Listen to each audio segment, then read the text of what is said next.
Mi nombre es Jaime Martín. Esta presentación es un poco tardía, en cuanto a es una presentación de mi persona al INER. Tardía porque llevo 2 meses ya por aquí, pero a veces es una presentación urgente porque ayer a las 3 de la tarde justo me avisaron de que la preparase para hoy.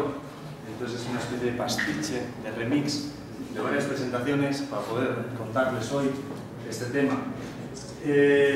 Yo de donde vengo, yo vengo de un centro de investigación vinculado a la Universidad Politécnica de Cataluña, que se llama CIPNE, Centro Internacional de Métodos Numéricos para la Ingeniería.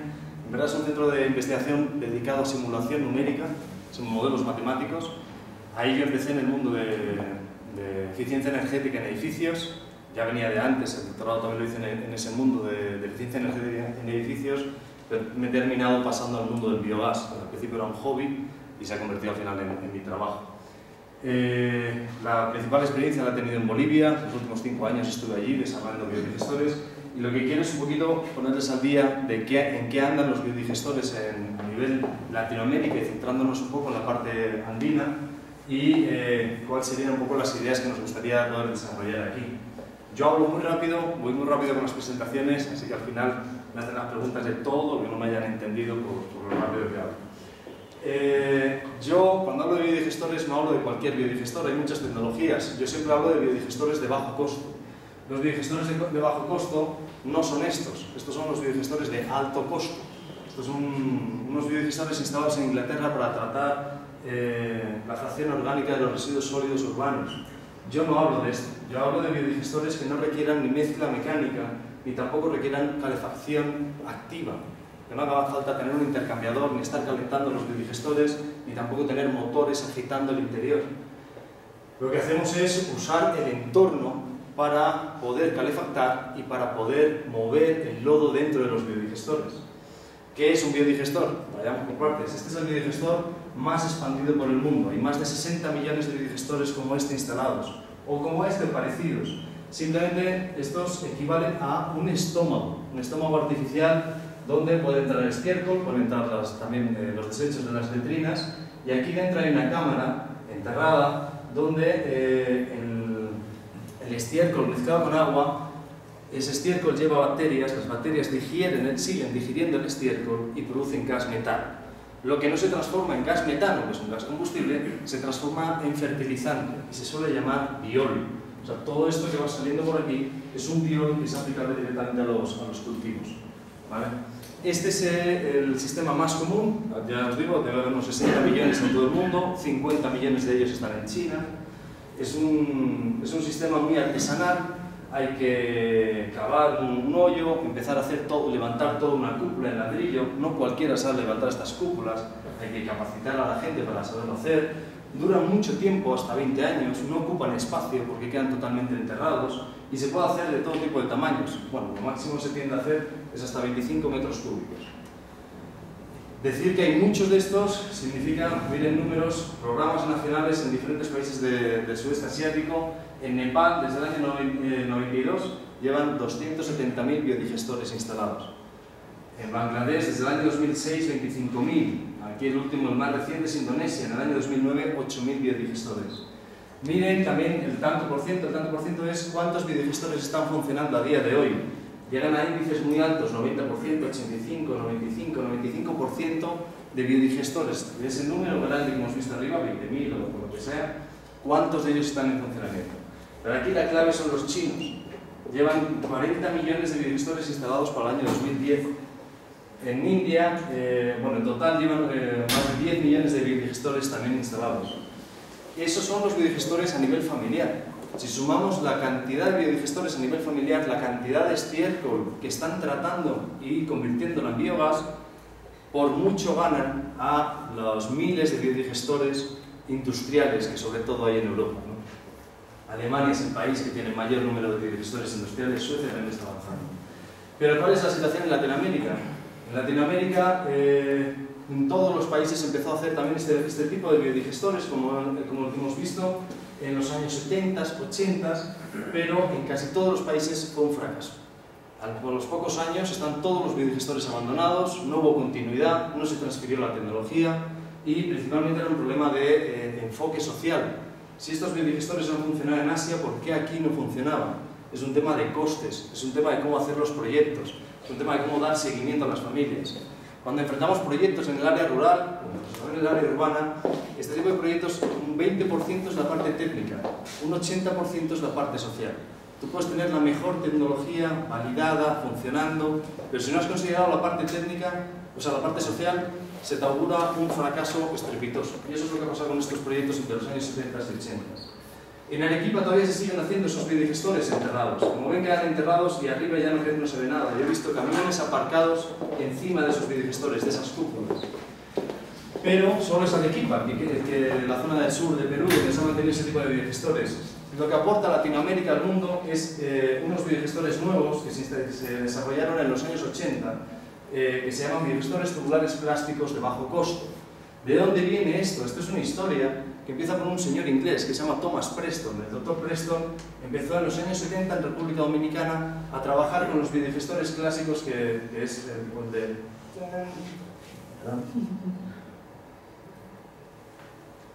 el que hemos visto, el de domo fijo o el de cúpula flotante, que es una pequeña variedad. Probando con ellos se ha dado cuenta que en Latinoamérica resultan muy caros este tipo de sistemas y que el pequeño productor nunca iba a poder acceder a estos sistemas. Entonces empezó a buscar soluciones. En ese momento los taiwaneses tenían un problema energético y empezaron a desarrollar otro modelo de biodigestor que era basado en láminas de PVC.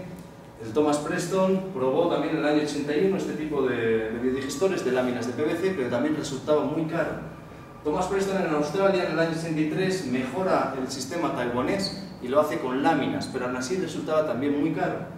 En el año 84 en Etiopía, estando en casa de un técnico, Thomas Preston ve que hay un plástico que directamente tiene la forma tubular.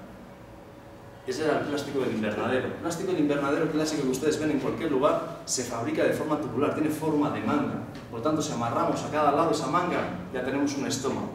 Aquí hemos cambiado, porque los anteriores biodigestores simulaban más un estómago. Esto, al ser tubular y alargado, simula más un intestino y tiene sus particularidades trabajar con un estómago artificial o trabajar con un intestino artificial.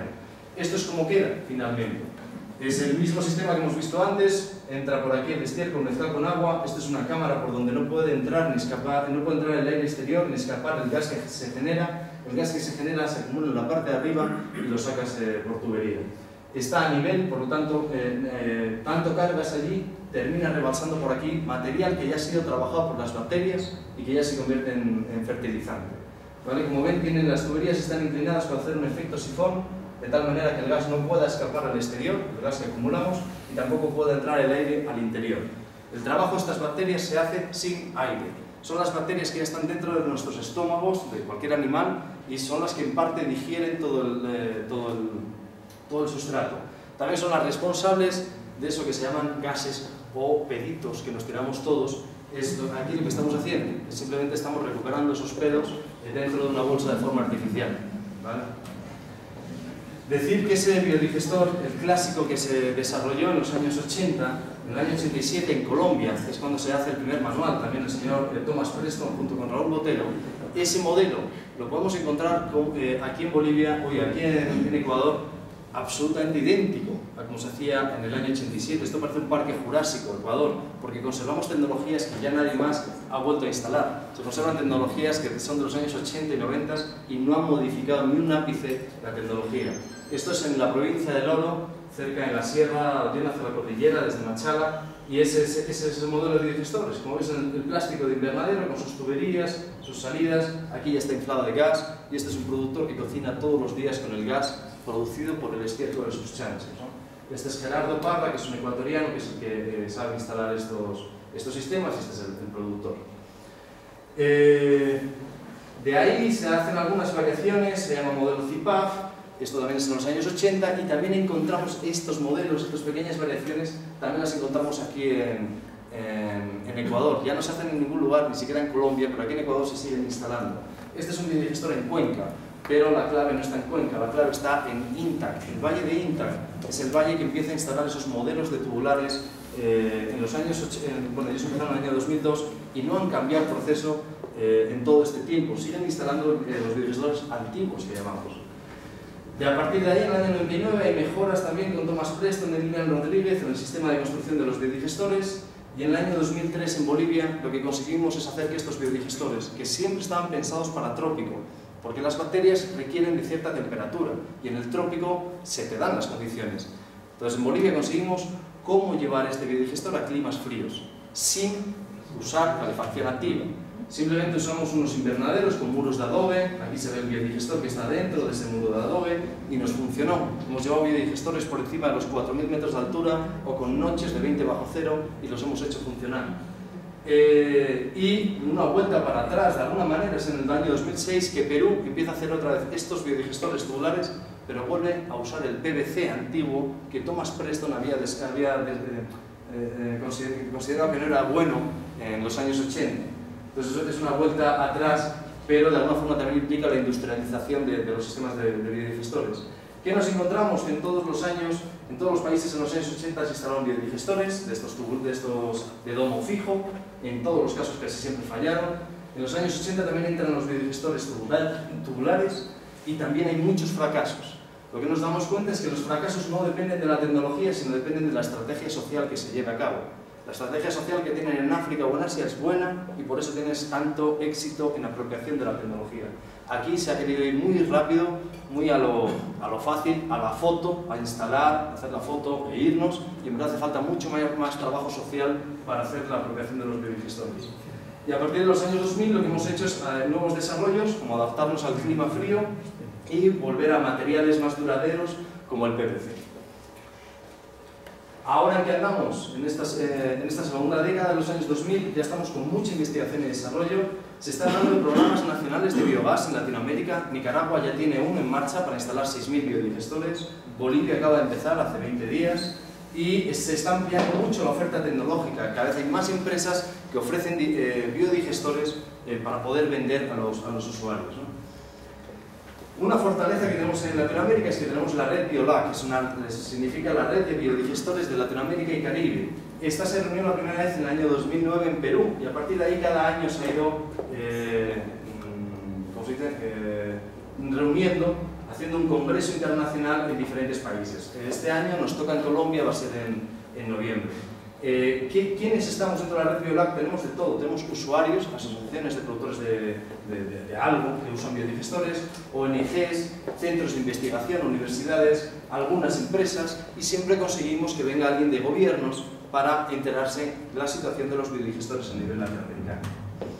En cuanto a I+D, tenemos varios países que tienen bastante historia en cuanto a investigación, con centros de investigación, como Colombia, Costa Rica y Bolivia. Estos son los principales. Desde España se hacen más temas más teóricos y Cuba también tiene cierto avance. En Perú tenemos un caso que se montó un laboratorio en el INIA, en Cuzco, dos laboratorios de hecho, uno en el INIA en Cajamarca y otro en Cuzco, y los dos están desaparecidos a día de hoy, lo cual nos habla de que no es tan fácil montar un laboratorio de biogás y que sea sostenible en el tiempo.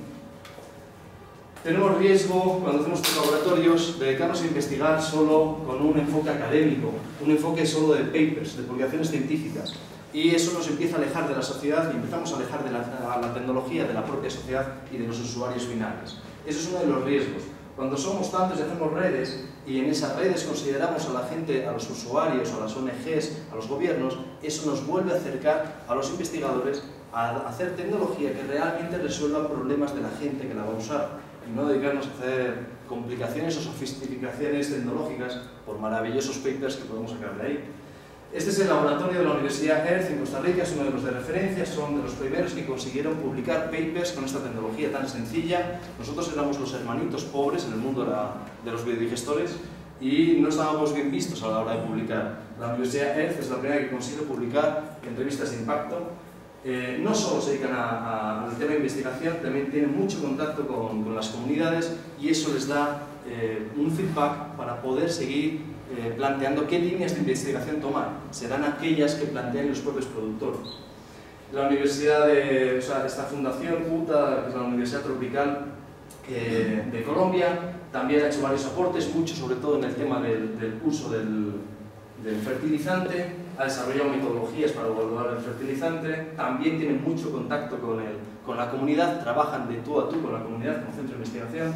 En Bolivia hemos hecho este tipo también de ensayos con bioles, en grandes terrenos, ver cómo ese residuo líquido que queda del biodigestor, cómo trabaja en cebada. Deciros que en este caso, en este ensayo, obtuvimos 54% más de cebada cuando aplicábamos el biol. Significa que si en 1 kilo antes obtenías 3 kilos, o sea, si en 1 metro cuadrado obtenías 3 kilos de cebada, pasamos a obtener 4,5 kilos de cebada.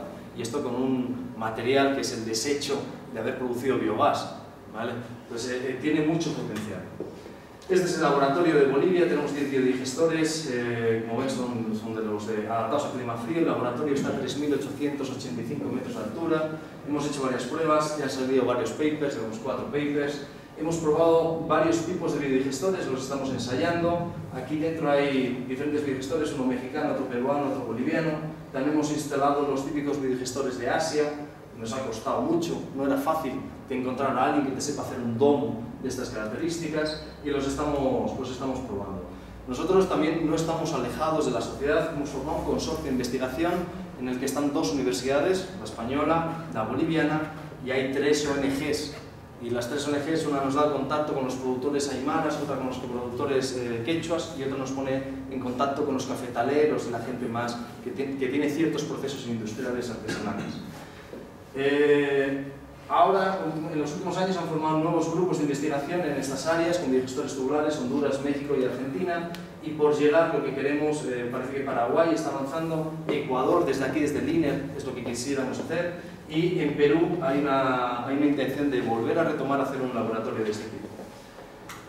Empresas tenemos muchas, no en Ecuador, tampoco en Bolivia, donde yo vengo, pero todos estos países tienen empresas que hacen biodigestores.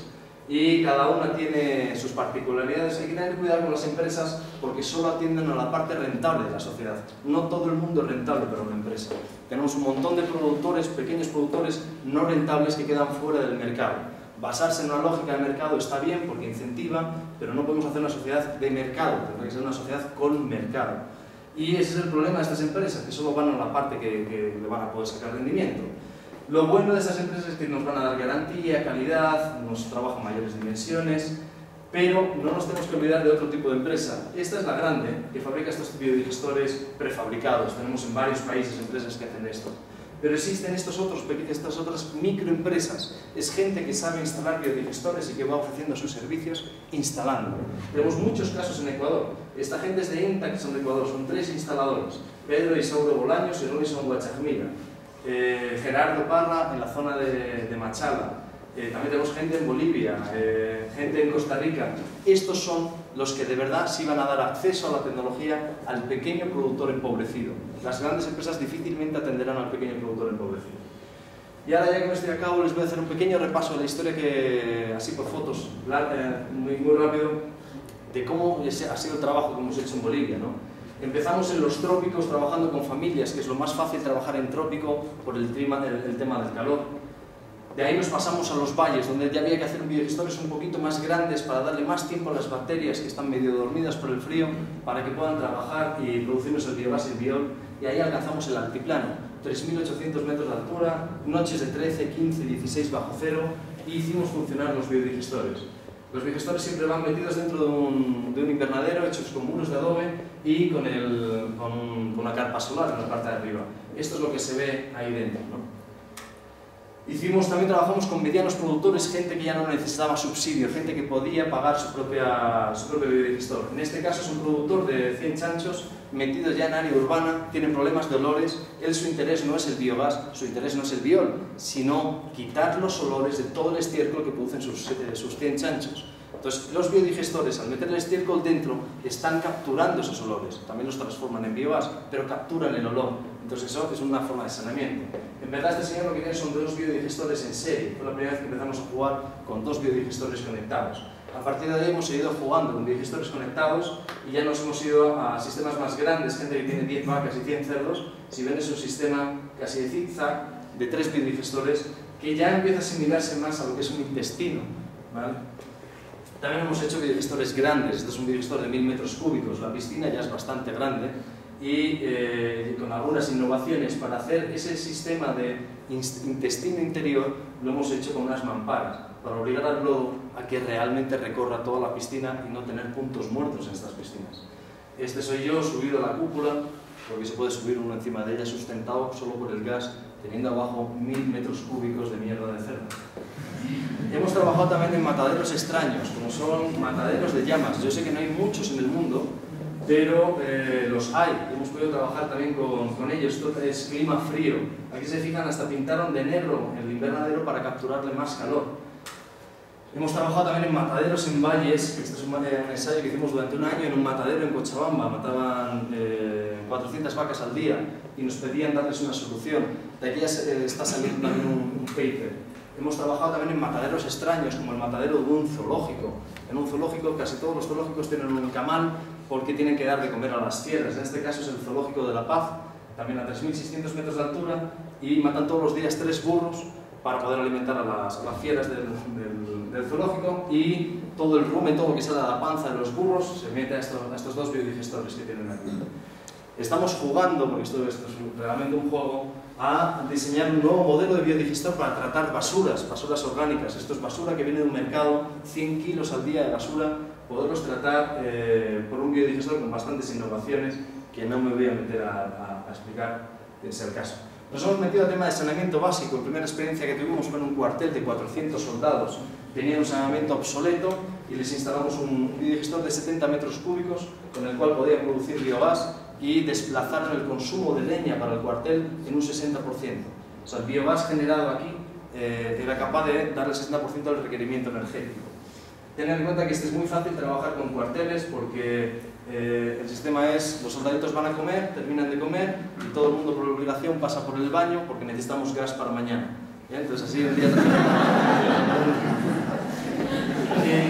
este es el biodigestor más remoto que he hecho hasta ahora. No sé si conocen el Salar de Uyuni, en Bolivia.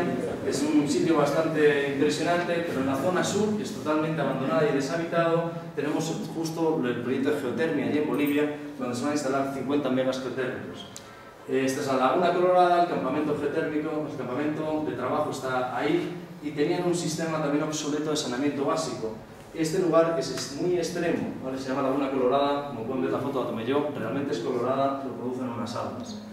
Es extremo porque es así, ¿vale? Llegamos a 20 bajo cero en esas zonas. Hacer un sistema con los criterios que trabajamos de no calentamiento externo es complicado cuando esto es lo que te encuentras, este es el clima.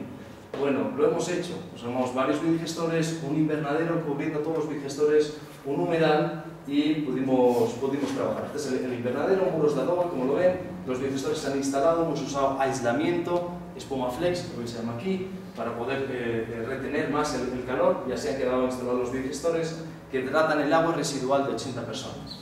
Bien, y están produciendo gas para la cocina. Esta es la parte del humedal, porque esto es un parque nacional, hace falta cumplir toda la normativa, no estaban interesados en la agricultura en usar el fertilizante, entonces requerimos de un post-tratamiento para cumplir la normativa de descarga de aguas tratadas.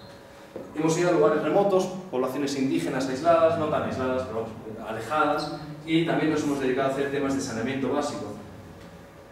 Aquí, por ejemplo, son 2 biodigestores en serie, es una zona más tropical, por eso no hace falta tener el invernadero, ¿no? Y este es el biodigestor más bestia que me he hecho últimamente, que es el último que me hice antes de venir de Bolivia. Esta foto creo que alguno la va a reconocer, si se ha mirado el concurso de fotografías. Esto se trata del Huayna Potosí, 6.088 metros de altura. Esto es lo que se ve desde arriba, si subes a los 6.088. Y tiene un refugio de montaña. En el refugio de montaña duermen 25 personas por noche, que van a subir en la temporada alta, por supuesto, que van a subir a la madrugada al pico. No tiene sistema de saneamiento el refugio, y me pidieron hacerles un sistema. El sistema, como es una familia aymara que maneja este refugio, hubo que hacer todo en papel y lápiz, todo el diseño, se les diseñó y empezamos a construir. ¿Vale? Este es el refugio, y hemos hecho un sistema ya por una sucesión de biodigestores hechos con tanques. Esto, más que un invernadero, se asemeja más a una cocina solar de estas de cajón, y en vez de las ollas lo que tenemos son estos biodigestores. Son climas extremos, son 5.130 metros de altura donde está instalado esto. Entonces, bueno, aquí nos la estamos jugando. Todavía no ha entrado en funcionamiento porque no han terminado de instalar los baños, que estarán aquí, y de los baños pasan los biodigestores, y de los biodigestores aquí a un humedal. Esto es así muy rápido, y decirles que tengo un pequeño blog donde voy colgando cositas que voy haciendo de biodigestores, y también la página de la red Biolac, donde pueden encontrar todo. Tenemos una buena biblioteca ahí colgada, y pueden encontrar buena información de biodigestores. Eso es todo. Muchas gracias.